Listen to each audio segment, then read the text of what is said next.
Welcome to The Actor and the Engineer. My name is Paul James. I come from the acting background. And I'm Josh Knapp. I'm a broadcast engineer. Here we go. All right. So you said you had some stuff for the beginning, and I think it might have something to do with the Oscar nominations. Maybe, just a little bit. Yeah, they came out last week, Thursday, right? Mm-hmm. Yeah, and so this is the first time that we've talked since they then. came out. So they were pretty straight down the line. Yeah, although a lot of people, there's been a lot of hubbub about Selma and about no African Americans being nominated in the acting category. Okay, well, first, let's start with the positive. Sure. Because this is going to be a political show that we're doing right now, although I want to skate around a lot of those issues. Sure. Because once we get to the topic at hand, it's going to be hard-pressed to not talk about all the stuff that's been in the news, all of this stuff. So these are political issues that I don't want to spend a lot of time on, but at the same time, we have to say something about it. We'll get there in just a second. So the good thing is that Birdman and Boyhood both took 9 nominations each. Yeah. Okay. Best Picture, Best Director for both of them. Best Actor. Patricia Arquette got nominated. Ethan Hawke got nominated, which was a surprise to me, even though now looking back, we can talk about this later when it gets closer to the Oscars, but I didn't foresee that coming. You know, I didn't see either of the 2 nominations. And I was telling you before we started the show that I re-listened to our Boyhood podcast. Neither of us mentioned, we mentioned we liked them. But we didn't mention nominations per se, whereas we have in the past. Which we did for Birdman, and I Yes. kept going on with the nominations. And you were like 3 of them, and I was like, I think all 3 of those actors are going down the line. And sure enough, they did. So Emma Stone got her first Oscar nomination. Michael Keaton got his first Oscar nomination. Edward Norton got his second. And I think it's going to be Best Director, and I think it's going to win Best Director. I think it will too. And here's the issue, though. Here's the really big thing. Not a picture in the last 20 years that has won Best Picture has not been nominated for Best Editing. Birdman is not nominated for Best Editor. Which is crazy. Well, I'm thinking... Because it's one shot, because it's edited as one shot, and I can see why they kind of went back to that. But so I guess if you're specifically looking at editors, there's less editing, there's less edit points, which means there's less editing. But I don't know. I would think that would be something celebrated, that the editor was able to make it look like one shot. But then you could say, well, that's not the editor, that's CGI. But didn't the editor have to figure out where the shot began and where it ended? Well, and the director probably. Well, Yeah, I'm wondering about that because... Maybe not the exact frame or anything. That would be the editor. But I don't know. I guess now that I'm thinking about it, I guess I'm looking at like sound editing and stuff, but that's a separate category. So Yes, which it did get nominated for. Yeah, and that was great. So Yeah. it should have gotten nominated Yeah, for that. and I think it probably will win that one. I think it's going to win a lot more I than... don't know. Whiplash is in Oh, there. yeah, that's true. That's true. And speaking of which, we kind of Yeah. talked about Whiplash, and then we talked about those small films, or I'm sorry, let me say this. I said, sorry, I had to. All my friends are going to get a kick out of that. I had said when we talked about Whiplash, be careful because those small films seem to sneak in there. And you were like, wait, it's not going to be nominated for Best Picture. And I was like, I didn't think so. well... Because of like, especially how the nominations go and how there's not, is there 8 this year? Yeah, which is a strange thing. Well, but I read a little bit about that, and it's like if a film doesn't get a certain number of votes, then it's like a certain number of votes for a certain number of people, then it's not going to be in the running. A certain number of like number 1 votes, I think. See, I thought that was don't for know. the win. I thought that they had to list when they voted for the Best Picture, they had to list, maybe this is the nomination. I'll have to look into it. Okay. I did find out that cinematographers nominate cinematographers, directors Yes. nominate. See, I didn't know that. So Okay. that makes that interesting. I thought the whole voting academy nominated, but they don't. Just actors nominate actors. Now, when it comes to voting, everybody can vote. So even if you're a cinematographer, you can vote for Best Actor. Okay. All right. I didn't know that. Best Picture and so forth and so on. So my understanding is that when they pick their Best Picture, they have to list them from first, second, third, fourth, and so forth. Okay. So statistically speaking, if your number 2 has more votes than your number 1, then the number 2 picture wins. You Okay. You okay there? I thought you were going to sneeze. I was gonna sneeze, Okay. but I held it in. Good but now s- good everybody knows save. I was gonna sneeze. Yeah, well, there you go. It would have been interesting if we hadn't said anything. Anyway, so in other words, if let's round the numbers to a round number anyway. If let's say 1,000 people pick Birdman as their number one film to be nominated as Best Picture, but to win, but 2,000 people pick Boyhood to be their second favorite film. Boyhood would win. Ow.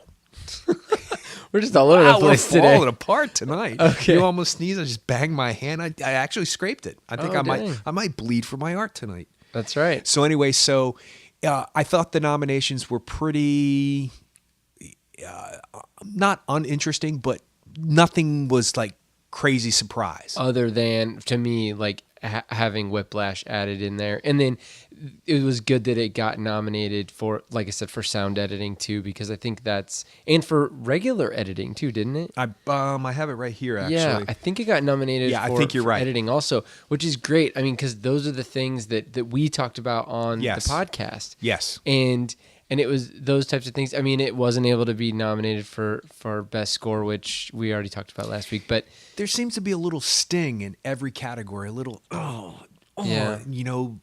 Channing Tatum wasn't nominated. Jake Gyllenhaal wasn't. Mm-hmm. But Bradley Cooper was the surprise. yeah, and we'll get to that in just a little bit. We do need to talk But about it's now become a very pleasant surprise. Mm-hmm. So I'm curious about only 8 instead of 10. Why not put Foxcatcher and Nightcrawler up for Best Picture and just make it around 10? because that's not the rules. I mean, that's not it's the not. rules that they set up. Like we need to look into those rules. But yeah, from what I saw, that's not.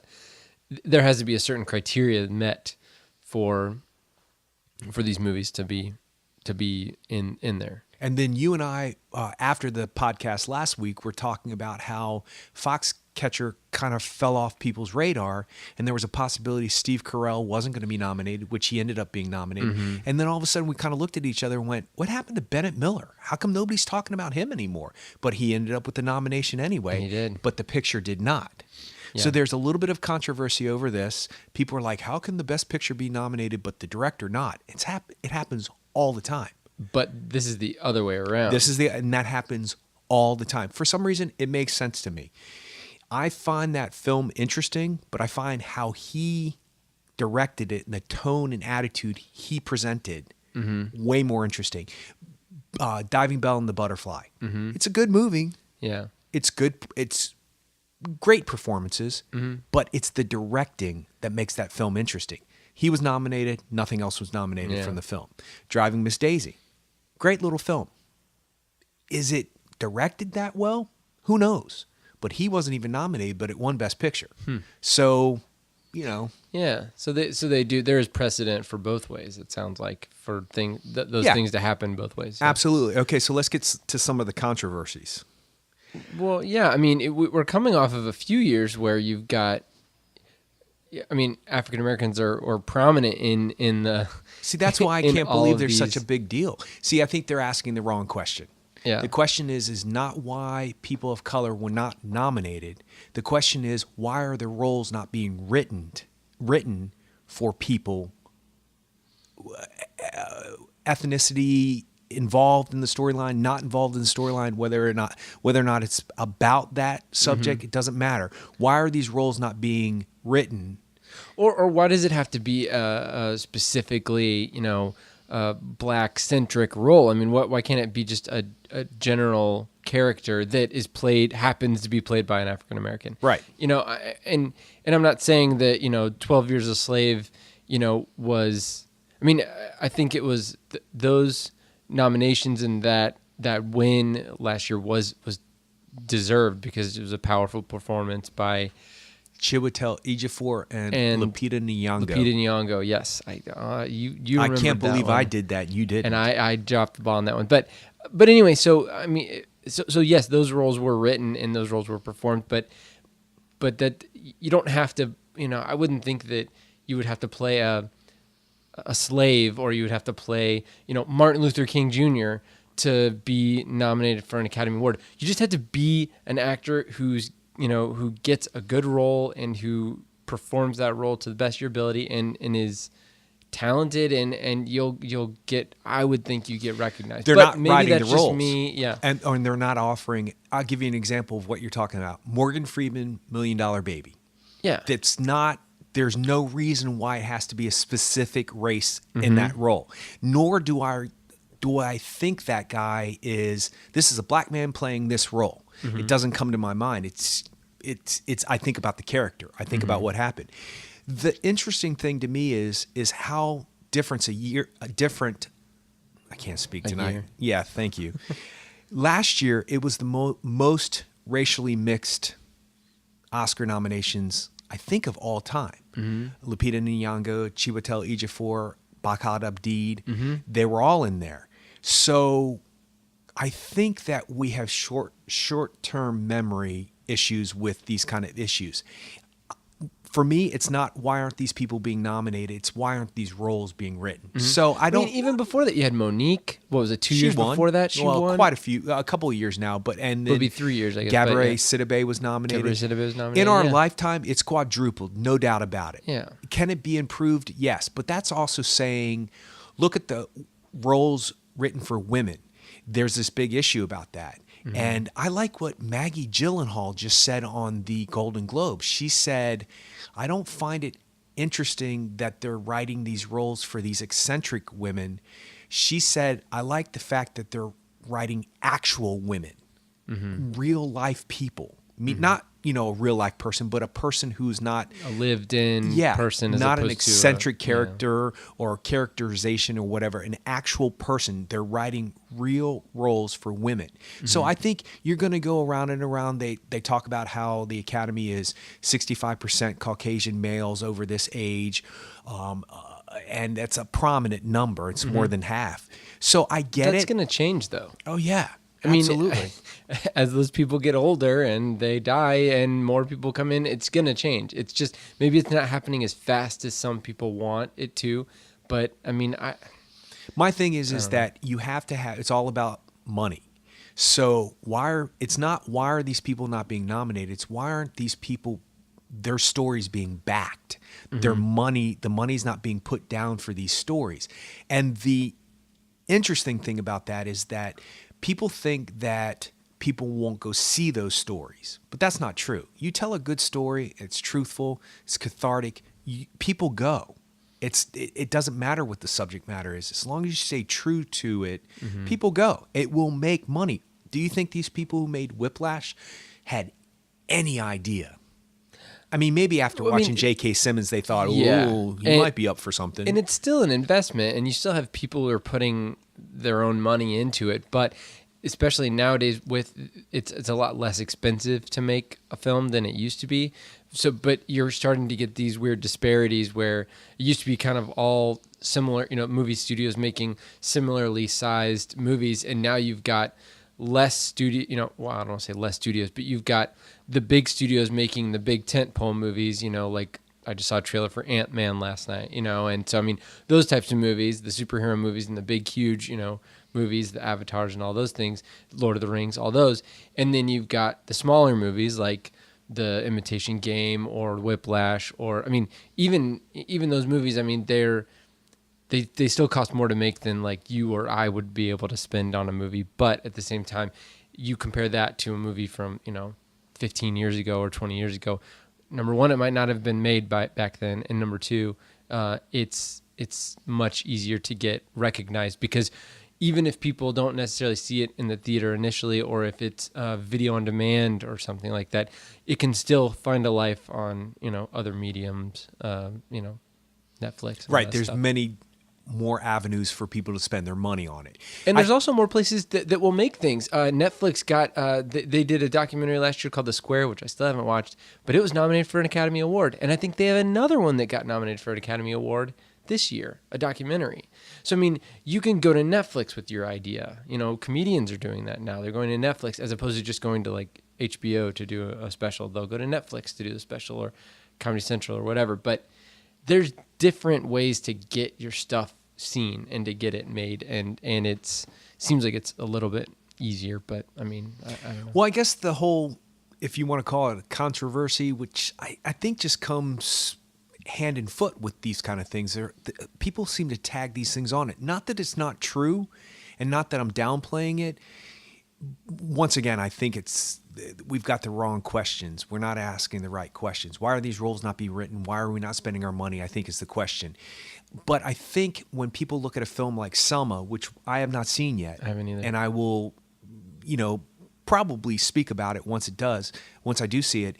You have an African American woman who directed it. It could have been history making, but that's not necessarily a reason to nominate somebody. I actually think that's the opposite. You shouldn't do that just because. Isn't that what patronizing? I mean, isn't that yeah. Isn't like, oh, you did it. Yeah. You made a movie. Yeah, congratulations. Yeah, and it's like, no, I wouldn't. I mean, if I were her, I wouldn't want to be recognized just for the fact of making a movie. I would want to be recognized, everything else equal.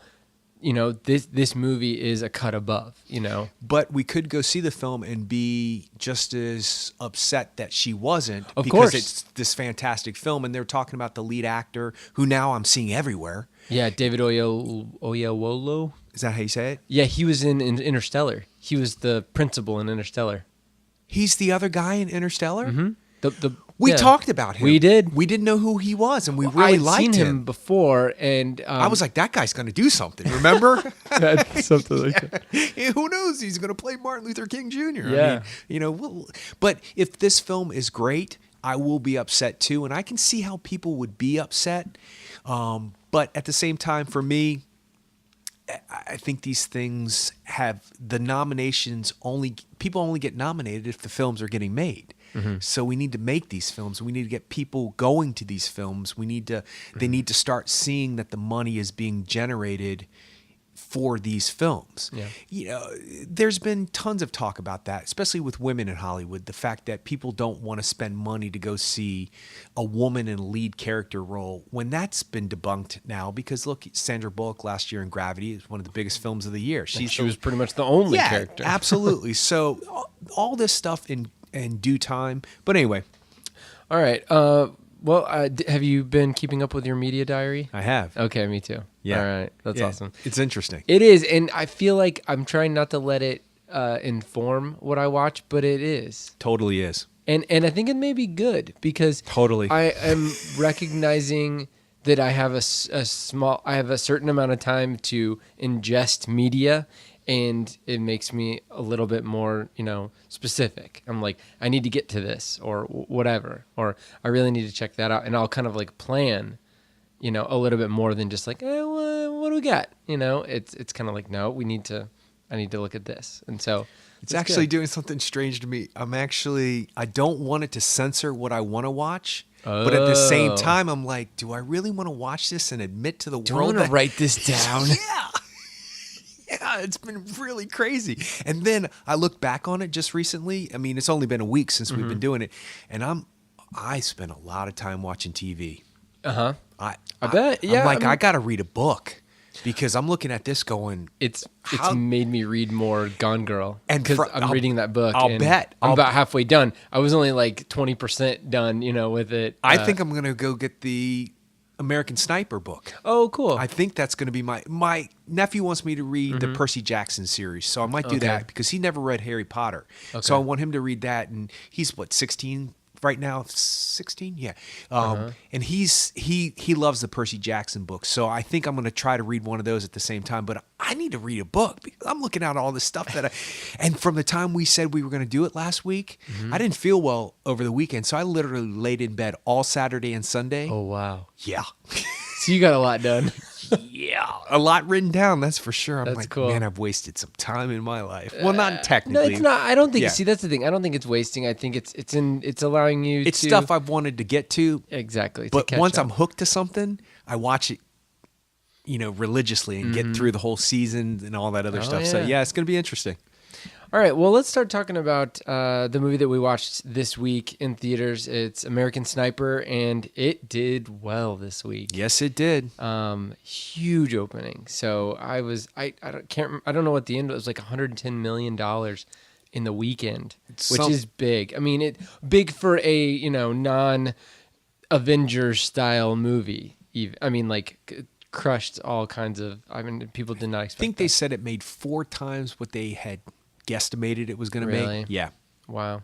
And then Black Hat was the other movie that came out this weekend, and it didn't Oh do yeah, well. Well, It didn't do well. Yeah. But I have a problem with hacker movies anyway, because it's like 2 years from now it's gonna be pointless. did it look interesting to you? I mean, did Not the trailer? really. Yeah, the trailer No. looked, action packed, and it seemed like a star vehicle for something. I don't know. I haven't seen it. Will I ever watch it? Who knows? Yeah, I don't know. I'm more interested in that Ron Howard film that he's doing about Moby Dick.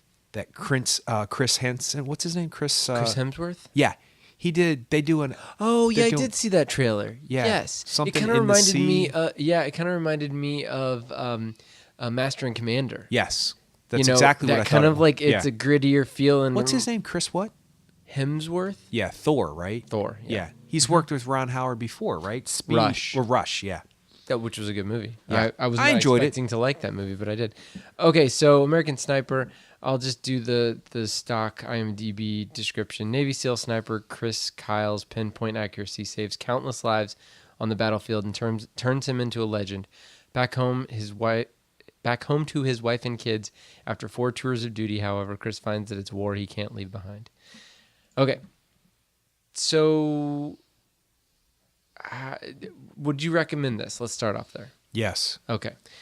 I would too. Compared to the other Iraq movies that you've seen, where does it rate? I'm kind of more talking about like Hurt Locker, and Zero those Dark movies. 30. Zero Dark 30. Those are the two that I would kind of compare them to. Higher To. than both of them. Really? Okay, because I'm not there. I figured we were going to be a little bit different. And- Usually we're kind of close on our opinions Yeah. about this. I knew you were going to be a little bit different than me on this one. And I think the problem that I have with this movie is that we've already seen these other movies. We've already had these movies.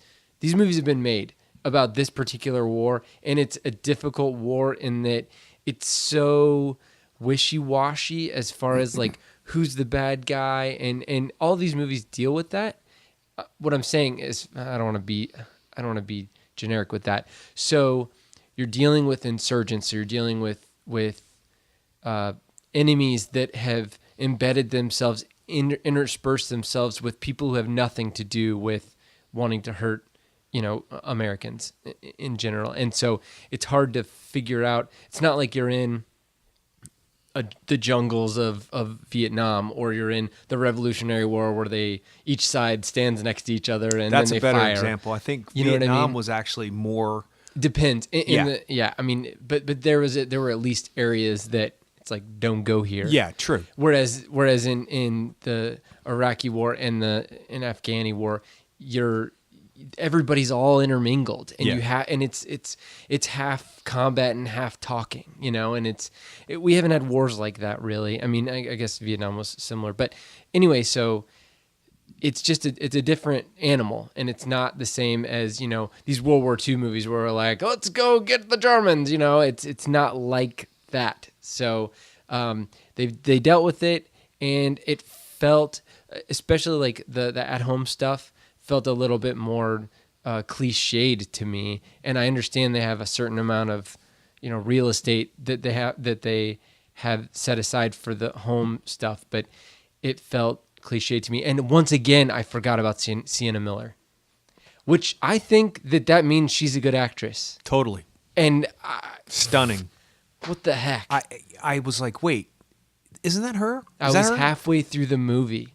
Wow. Yeah. I kept saying to myself, she's blonde, right? Wait, Mm-hmm. she looks good as a brunette. I was like, wait, she looks completely different as a brunette. When he walks up to her at the bar, I was like, is that Sienna Miller? Wait, is that her? I didn't even. She's got brass kahunas, dude. She's does. got, yes, she does. She does. It was a great She's performance by her. Whip, man. It was a great performance, but I felt like the script put her in bad positions. They did. It did. I agree with you on that point, but I will say this. She borderline deserved an Oscar nomination, not because the performance was so great, but it was.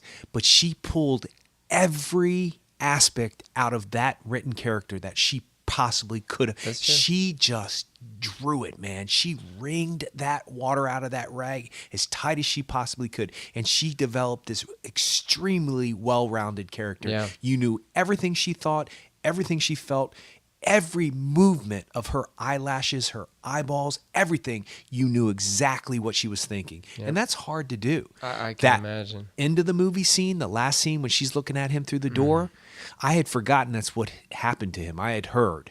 Yeah. You know, unfortunately, you find things like this out on Facebook when You they do. yeah, it's, they just it's it real just life. happened. It's that whole spoilers for real life thing, which it's and hard that- to. but that to me makes it even more impressive that she makes you forget and then reminds you all at the same time. She does it, Cooper does it, and Eastwood did it for me. Okay, I see, that's get- the other thing is that we I knew you were going to feel this way. Let's back up because I knew it. I did not see. So if you compare this to Zero Dark 30, there were choices that Catherine Bigelow made that I was totally on board with, and the only scenes that I could see some kind of directorial choices being made are there's a scene where there's a sandstorm that Brilliant. comes in, and it's the best scene of the movie as far as the military stuff is concerned, as far as the in-country stuff is concerned. But other than that, it was all really flat to me. Like the directing was really flat. I to me. thought that was a pro. But I we're back to the because Bennett Miller thing, though. I mean, the choices that he made were definitive, and they were, and I could feel a hand on it. Whereas with this movie, the whole time I was like, "This is a Clint Eastwood movie. This is a Clint Eastwood movie," and maybe the last Clint Eastwood movie I saw was Gran Torino. So I haven't seen Changeling. I don't know what else he did. I didn't see his war movies either. So maybe I should have expected different things. Okay, well, let's start there then. For me, Clint Eastwood is, I wouldn't say hit or miss. I would say heavy-handed or not heavy-handed. For me, Mystic River was heavy-handed. $1 Million Baby wasn't. For me, Flags of Our Father was heavy-handed. Letters from Iwo Jima was my favorite movie that year. Okay. Both directed by him that year. Sure. I actually thought Letters should have won Best Picture. And it was a front runner for just a little while there. But sometimes he has such a thumbprint on his films that it's suffocating how heavy they are and how almost over the top his characters are. Tim Robbins in Mystic River, he's very over the top. Sean Penn, in a good way, it works with Sean Penn. But then you have the subtleties of Morgan Freeman in Mystic River, and you have the subtleties of Forrest Whitaker and Bird, and and I completely forgot that Clint Eastwood directed my favorite Western, The Outlaw Josie Wells. Have you ever seen that? Nope. Oh, it's a great movie. You'll love that movie. Okay. But he sometimes just presses just a little too hard. For me, I thought he was going to do that here. The fact that he's invisible and you say flat is a compliment for me. Okay. Because I thought he could have made it so overdrawn and so epic and so, it's a war movie. This is my point. Yeah. But he didn't. Okay. I think it's some of his best work ever. I think it's subtle, even though the topic is epic. Yeah. And the topic is epic. I can't think of a better word. I don't think he needed to, because he's working with a main character who is exceptional. He's exceptional in multiple ways, but the legend, he's called Legend, and that's his nickname in life, I guess. But he lets his results do the talking, and maybe that's where Clint Eastwood is coming from too. He's like, because whenever people are like, "Hey man, you have the most kills of any sniper in the U.S. military," he's like, "Well, okay, well that's." I mean, Is that what they say? He says. Yeah. He says, "Oh, that's what they say." yeah, and it's not like he's like, "Damn right," like it's not. Which I that. thought that's what this film was going to be. Uh-huh. Especially with, once again, the politics and the controversy that has come up from. Yeah. We'll talk about that for just a brief second. I don't really understand the whole controversy. I don't understand why people got to give their opinion before they see films. I don't understand why. I mean, I don't understand what Seth Rogen said. He's now taken it back. I don't really understand what I haven't heard any of this stuff. Oh, you haven't heard any of this No. stuff? Seth Rogen said, and this is a minimal part of this podcast because I don't want to spend much time on this. He said that this American Sniper reminded him of the third act of Inglourious Bastards. Remember when they're watching the movie of the German soldier Yes. who's the sniper? So I got this idea that this film was going to be a gratuitous Propaganda. Yeah, it's not at all. It's not at all. And Michael Moore said that his grandfather said, who was in the Second World War, said that he thought snipers were cowards. And he took to Twitter and he put that out there. Never mentioned American Sniper. Sure. But it was the same weekend that it did this big. Well, first of all, you say those two things, people are going to stand up and want to go see the film now just based on that. Yeah. You know, based on patriotism or to see if you're right. So you've just added to their box office. So thank you, Michael Moore. Thank you, Seth Rogen. Yeah. Both of them have come back and said, wait, we've been misinterpreted. Because now everybody's calling them, you know, Firebrands anti-American and not patriotic and all this other stuff. See, I think that Clint Eastwood very easily, see, I whipped right back into it because I don't want to spend time on that. He could have easily made this propaganda pro-American, but he didn't. What he did was he made you go see this. He made you go see this movie. He directs it. He allows you to come up with your interpretation of how you feel about the events that happened.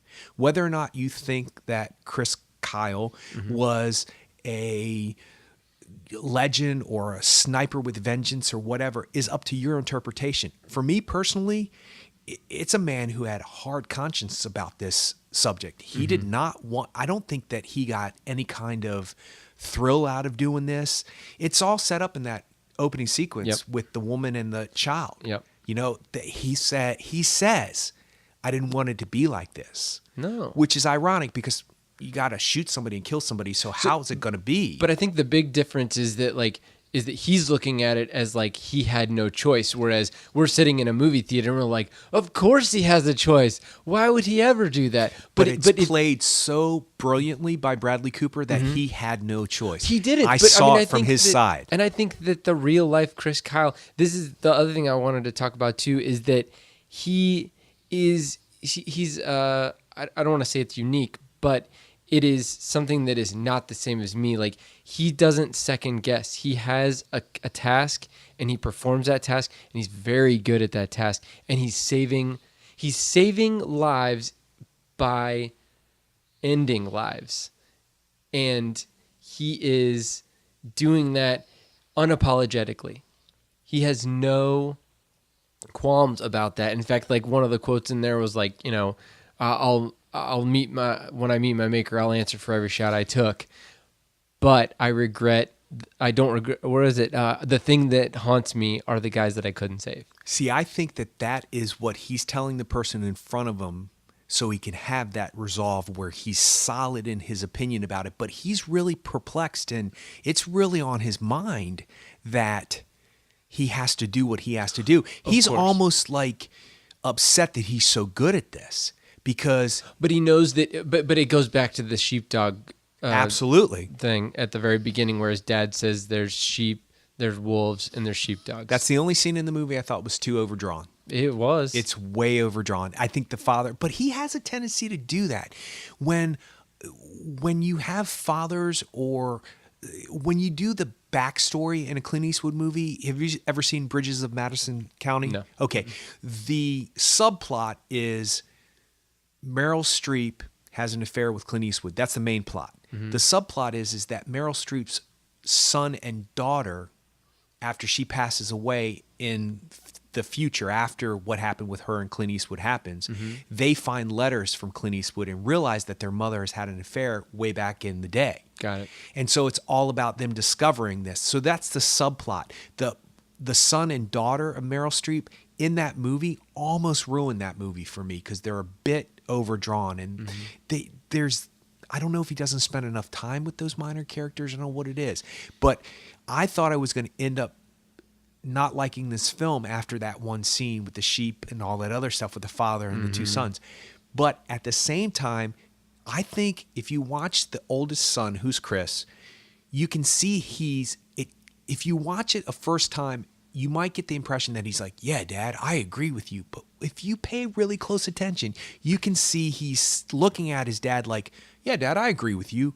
But inside his mind, he's going, I'm not so sure you're right about that, old man. Or he's like, this is my burden, you know? You don't feel like he feels like he has to be the sheepdog?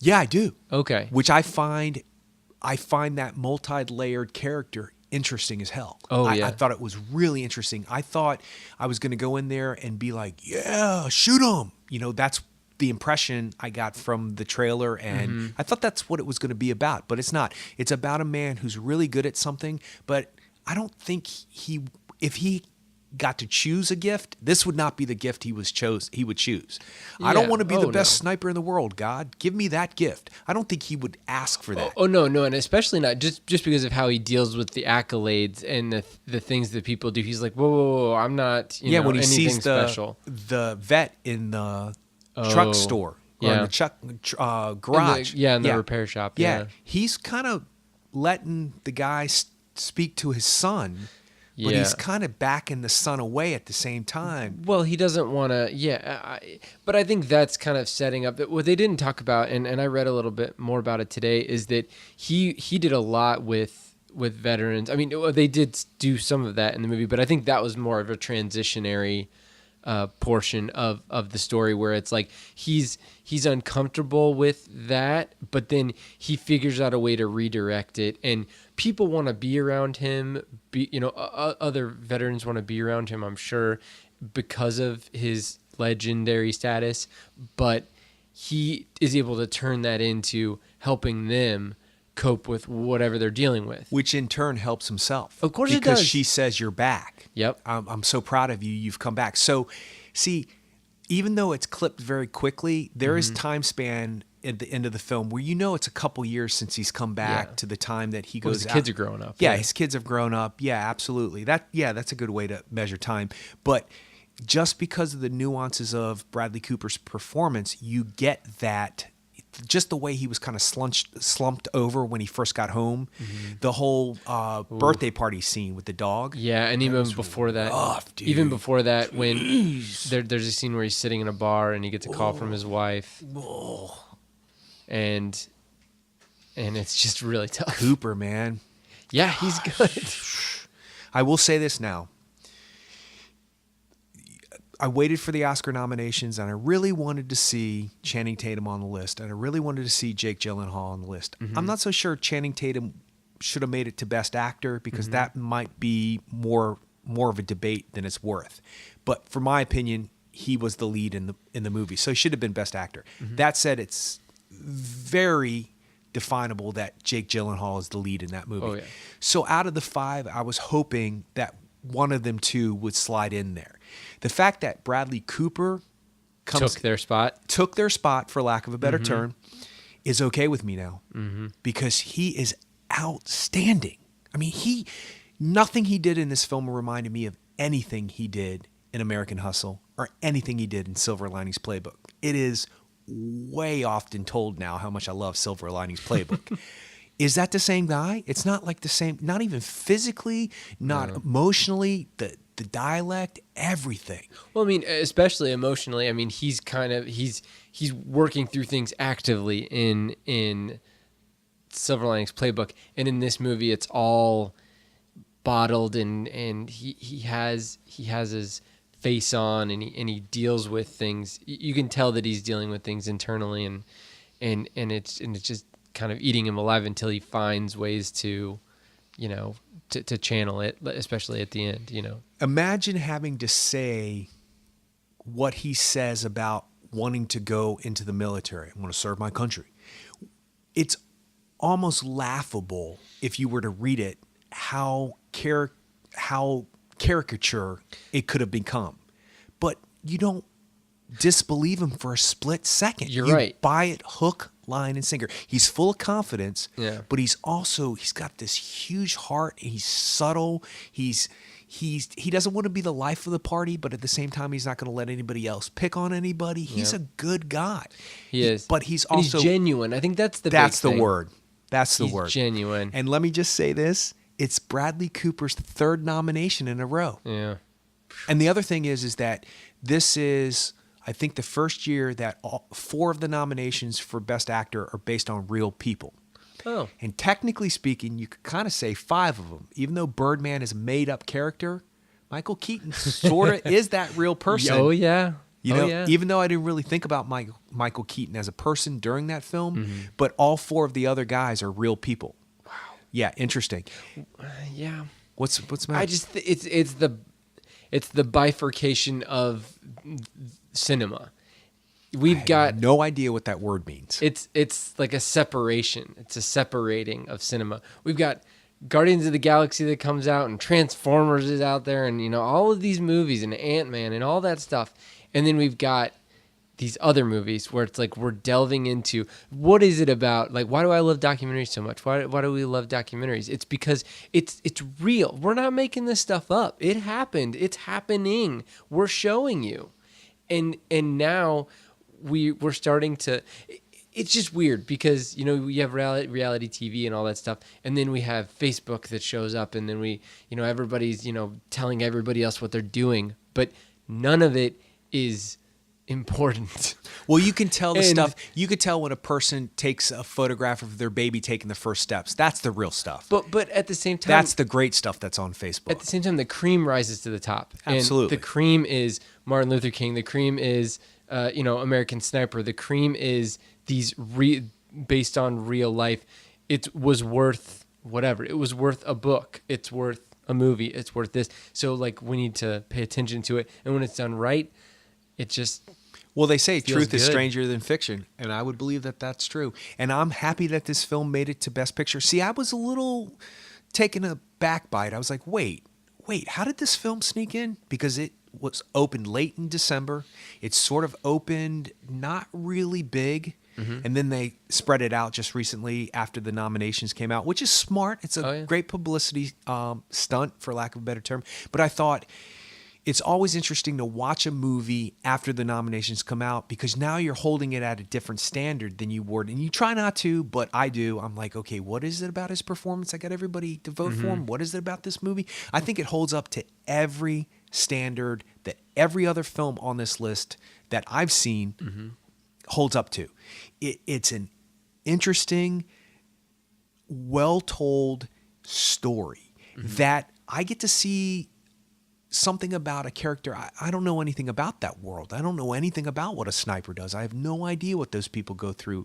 And instead of spending too much time on his backstory, I love the way that it's edited past, present, and future, where you think, oh, this is going to be a straight-on biopic when it opens from him on the rooftop. And you're thinking, oh, it's going to start right as he's in the war. And then it flashes back to him. to the very beginning, Yes. riding bulls. Yeah. Yes. And then it goes to his father. And then it goes back to when he met his wife. And then it goes back to Afghanistan or Iraq, I take it, right? It was Iraq. Yeah, I get those confused. I know that's bad, but I do. Maybe that's some kind of denial. But I love the way that was told. I love you're never really sure what you're watching until it was all completed. You're not sure how it's going to all link together. And instead of being a straight biopic from beginning, middle, and end, he kind of Quentin Tarantino'd it a little bit, where it was not what you thought. How is this going to make sense in the end? Why did we see his first kill in the beginning of the film? Wait, oh no, we got to hear this, and this first, and then we're going to go back to that. I loved it. Well, and that makes there's a scene. The two scenes with the most tension are the very first scene that we've talked about with a mother and a son, and then there's another scene down closer to the end where a kid picks up a rocket launcher, and because of the first scene, that allows that second scene to be as tense as it is, and I think those were great scenes, and then the sandstorm scene, which was all CG, which is a whole nother thing. But Okay, I've obviously talked about how much I I love this movie. I came out weeping because I Wow. thought, yeah, I did because, well, I come from a military family. So my father was in the Navy, my brother was in the Air Force. So the thought that this is what they have done in service to their country allows me and you to be doing what we're doing right now. And Yep. you can put me on a pedestal or soapbox and say, oh, yeah, pro-American, all that other stuff. It's not about that for me. It's about the fact that somebody is willing to put something above themselves as more important than just their life. And what they're doing is they're putting my life ahead of their life. Yeah. And I don't know if I could make that same sacrifice. So it crushed me because I thought to myself, man, I don't know if I could make that same choice if I was Bradley Cooper. I don't know, or I'm sorry, Chris Kyle. I don't know if I could have killed that kid. I don't know, spoiler. Sorry. So it really got me going. I cried the whole way home. I called my brother. I must have sounded like a blubbering idiot. He called me today. He was like, are you okay? And I was like, I'm sorry. And he was like, no, man, a good movie does that to you. And I'm like, I'm glad you understand. Go see American Sniper. So I thought it was going to be this flag waving, patriotic rigmarole, but it wasn't. It was heartfelt. It was intricately woven with the characters. I don't know. I got it. It just clicked for me. I will say this, after all that positive, there were two things that kind of bothered me a little bit. Do you realize that the baby... Oh yeah, that's all been. You know what? So I read a little bit about that today. There was an article I think that came out. You didn't even let me say it. You're like, oh yeah.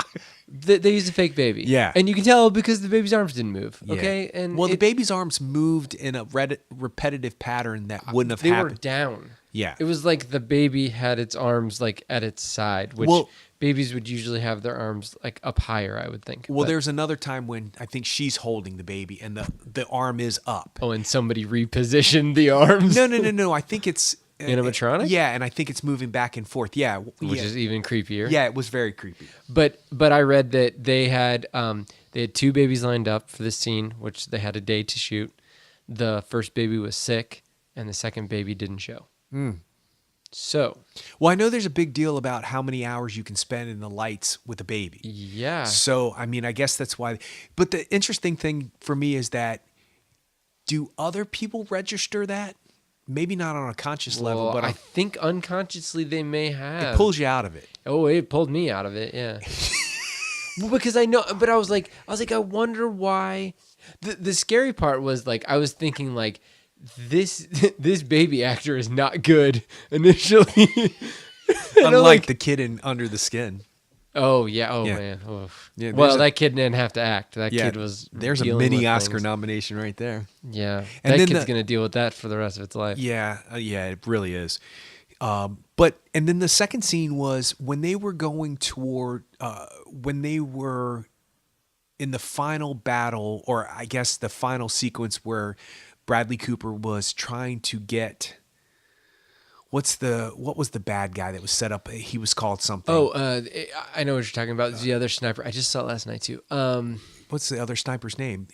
Kyle was called the Legend, and then the other guy was called the Killer of, or the Butcher. Butcher. Okay. Well, that's the bad guy, but there's a sniper who was the sniper who traveled with the butcher. Right. Okay. Okay. Well, when Bradley Cooper is setting up on the rooftop to look for that guy, to look for the quote unquote bad sniper, when they go to the command headquarters and they're all watching it on TV screens or big video screens, was that all computer generated with the cars coming in? And you remember? There was one scene that was a flyover scene started on a drone. Yeah. It started on a drone and it like flew like kind of drone POV point of view. Yeah. And looked down. That was all CGI. That was a single shot. It was Including like a the helicopter cars shot and stuff? Oh yeah, the cars Okay. were too. And I was looking at that knowing it was a CGI shot, and I was okay with it. The cars did look awkward They did. because of. It pulled me out. Okay, well then that's pretty bad because Yeah. It pulled me out. You usually don't No. have issues with that. No. Okay, it pulled, well then, it pulled, geez. yeah, it pulled me out for a split second, and I thought, okay, well, I mean, you got 98% of this film I'm in love with. So, I mean, the think- reality of it is not everything's perfect. So Yeah. I was hoping that maybe it's just the way it looked through the drone but you No. could, yeah, because when the cars pull over or when they pull into the, It looks like somebody's taking a toy car and that's moving it. yeah, okay. Then I'm not crazy. Yeah, Yeah. it did. But okay. logistically, they can't do a real shot of that. They can't, because the places that they would be shooting are probably not in that same. I mean, they're probably not in that same thing anymore, and they may not. I don't know where they shot. I have either. no idea what I'm talking about, but Yeah. with all due respect, they make all those people in Guardians of the Galaxy look real. So Well, but why they have the budget. okay. It's a different budget. Okay, fair enough. Okay. And they have to pick. They have to pick where they spend their money. It is And- such a small little nit or a gripe, if you will. but at the same time, Clint Eastwood kept it in. yeah, he did, and that's So, fine yeah. because probably most people won't. It won't even register for most people. But for the me, it fact pulled. that it registered for you is something like I'm willing to like. I mean, I'll complain to what I don't know, to myself, I guess, but I'll look at that and be like, okay, that's a CGI shot. I understand that, and I'll sit there and say like, fine, that's fine. They didn't have the money to do it. But in a movie like Guardians of the Galaxy or like Transformers, if it doesn't look perfect, then what's the point? Yeah, you got a point. You yeah, know? you got a point. I was just thinking, it didn't necessarily pull me out. It just registered on a different vibration than the rest of the film did. And I thought to myself when I was driving home, wait, was that a real baby? It didn't feel like a real baby. Wait, was that a CGI shot of those cars? And those are really, let me stress this, minor issues with this film. Yeah. Because I think it's going to make my top 5 list. Wow. I Okay. do. I loved it. I Yeah. came out of it loving it.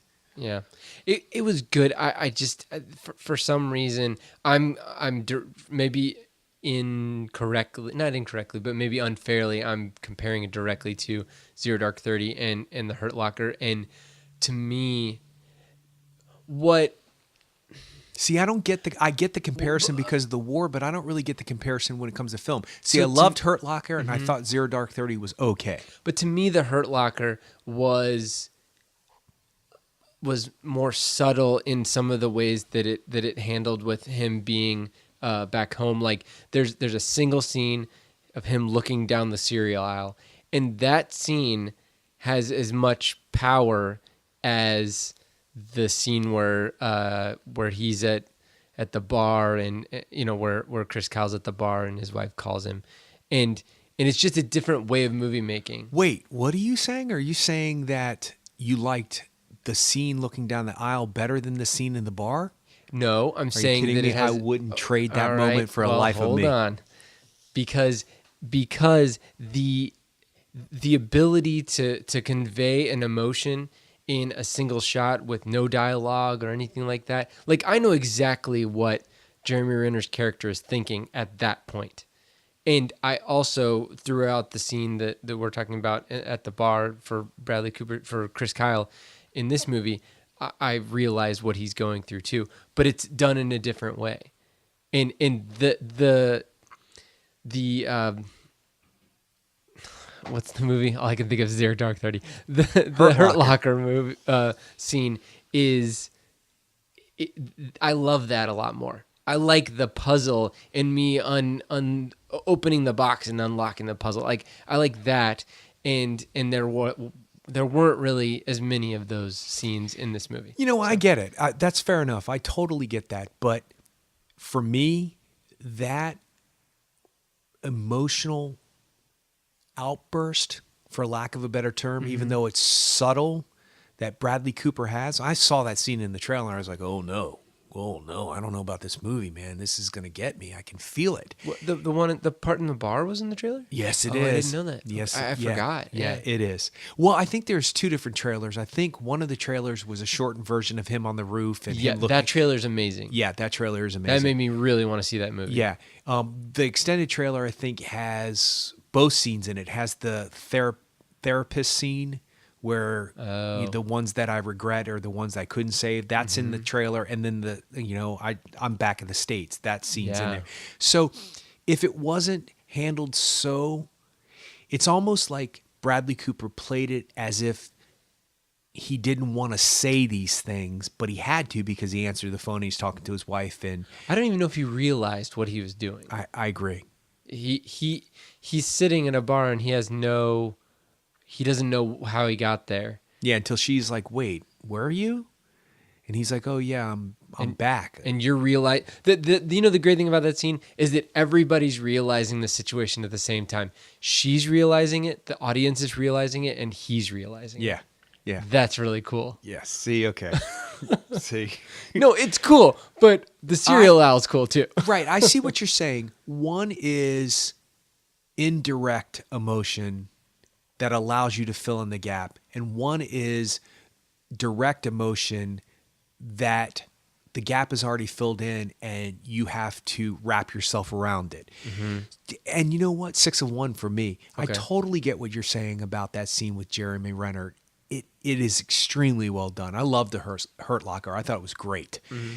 But I don't know, sometimes when people put their heart on their sleeve and it works so well. And it's not schmaltzy. I see what you're saying. No, it's not. Yeah. Not at all. And Bradley Cooper, man, he's something else. Because it could have been a career-ruining performance for him.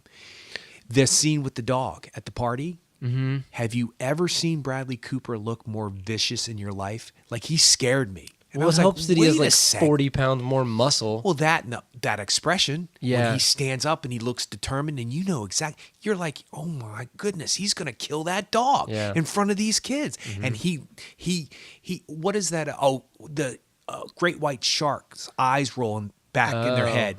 They like their eyes get glistening. Glaze over. Yeah, that happens to him. And I'm thinking to myself, how does Bradley Cooper go from that curly-headed guy in American Hustle to this guy where he's so focused on, I must destroy that aggravating dog. That dog is going to be a danger to my kid. Yeah. Stands up, walks. Dude, I would not have wanted to be anywhere near that set when that happened because it would have scared me away from, like, Jake Gyllenhaal in Nightcrawler. I'm a little iffy about him now. Like we talked about, I want to be iffy about Jake Gyllenhaal in real life. Yes, because what did he have to tap into to make that? Yeah. Once again, Bradley Cooper has gone to depths that I knew on some kind of level he had, but I hadn't seen in films before. Actually, my brother said that he thought, well, wait a second, Bradley Cooper's a bit of a cut up, because everybody's used to the Hangover movies and stuff. And he was in Wet Hot American Summer too, which is, I don't think you've seen that movie. No. It's a funny movie, and they're doing like a TV series of it now, and like that movie is a laundry list of people. I mean, it's got Bradley Cooper and Elizabeth Banks, and a bunch of like comedic actors in it. It's got Janine Garofalo and David Hyde Pierce, and it's got, it's just a laundry list of famous people too. Paul Rudd. When was it made? 1999 or something. So like it's that. older. It may even be, let's see if I look up the Bradley Cooper. Let's see. It was before he did Alias, because that's where I saw him first. See, I saw him on Nip Tuck first. 2001 is when. Oh, okay. I saw him on Nip Tuck. Okay. And then I saw Midnight Meat Train. Have you seen that? Yeah. Okay. Do you know that when they're walking in front of the movie theater on Halloween and Silver Linings Playbook, that's the film that's playing? Midnight Meat Train. Yes. Cool. And I saw that film and I was like, wait, what is this? And then I realized that this is the guy from Nip Tuck. And I was like, what is this movie? And I couldn't stop thinking about it after I saw it. And from that point on, I was like, I got to know this guy's name. Who is this guy? Mm-hmm. And then I realized who he was and followed him for a little while. And then Hangover came out, and I think he's hysterical in the first one. Yeah. He is hilarious in that movie. And then all of a sudden, all of the artistic gods aligned and made Silver Linings Playbook. And I was like, this guy has way deeper emotions than I ever expected. He went even further for this for me in American Sniper. So There it is. Definitely. All right. Well, I think that we both definitely recommend this movie, and it will. I'm sure it'll come up later on when we talk about our Oscar picks and all that. I don't feel like I can really talk about Oscar picks necessarily because I haven't seen some of these movies like You've Selma. seen almost all of them. American Sniper, Birdman, Boyhood, Grand Budapest Hotel. The only one you haven't seen is Selma. You've seen everything else. That's true. You're right. So is it only Selma? Oh, for Best Picture. Best Picture. But then what about actor and actress? Steve Carell, Yeah. Bradley Cooper, Yeah. Benedict Cumberbatch, Michael Keaton, Eddie Redmayne. You know what's You've crazy? seen them all. You know what's crazy is that this is probably the first year that I've like kept up with this. I know you'd probably do this every year, Welcome right? to my world. Yeah, I'm over here going, I need to see Wild. I need to see The Judge. I try Yeah. to see the top 5 categories. Okay. Best director, best actor, best actress, best supporting actor. Well, best picture. Sure. And then the 4 acting. But usually if you can get all of the pictures in and all of the acting nominations in, you can get most of the other ones in. Like there's no director on here that isn't one of the pictures. Yeah. There's nothing, that we haven't already seen, Yeah. actually. Grand Budapest Hotel. What about it? I thought it was good, but I kind of forgot about it because of. I mean, I didn't forget about it that it existed, but I forgot about it because it came out in March. I don't quite get it, but people loved it. I like them. But I feel like Moonrise Kingdom was better, but I agree 100%. He was nominated for this, though. I know. Is this his first directing nomination? I'm not sure. See, I find that interesting. For me me, see. Grand Budapest Hotel was interesting. It was neat. It was cool to look at. But the story was sloppy. Well, the story was the same story he's told over and over again. So I'm sitting here thinking, for me personally, I need something different. It's all about a guy who has to go on a journey to figure out who he really is. It's not an untold story in general, but he stylistically is way interesting. The way we've talked about this before, the way he sets up his shots, the way the detail of his storytelling, all great. And maybe that's, something you need to take into consideration. Maybe it's not just about the storytelling process. Maybe it is that this guy made the coolest looking film in the bunch. Because it is a really cool looking film. Oh, yeah. The details and the costumes and all that stuff and the makeup, I think all that's nominated. He's also too. doing things old school too. He's got miniatures and like the hotel itself was a miniature. That's cool. It's stuff like that. Yeah, with the elevator going up the side of the... Yeah, that's cool. So he was nominated for screenplay for Royal Tenenbaums, Moonrise Kingdom, and Grand Budapest Hotel. This is the first time he's been nominated as a director. See, I find that interesting because I find all those other films more interesting than the Grand Budapest Hotel. I actually thought Moonlight Kingdom he should have been nominated for because it seemed to be the gel of all of his storytelling. It all gelled together. And it fit very well. And, Absolutely. Yeah. The storytelling was good. The stylistic choices was good. The acting was superb. The acting is great in that. Just the whole love story between the little boy and girl, or young boy and girl, it's great. It's really well done. So awesome. we'll see. I would like to see somebody like Wes Anderson win the Oscar for Best Director, just because it would be, wait, what? It would be a real big surprise. And I think there's going to be a lot of strange things happening because I don't think people, I don't know, we'll see. But people are saying certain things are obvious choices. You got to be careful about that. You mean like J.K. Simmons or? Well, that one I'm okay with. They're saying that... Because that scares me that like I really want him to win. So. But on that list, who else could take it?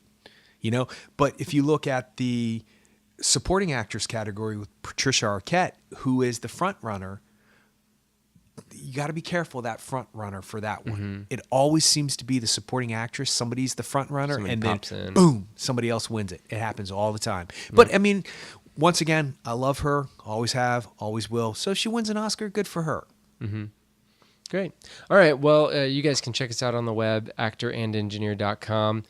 Facebook.com/actorandengineer, and on Twitter we're at actorengineer.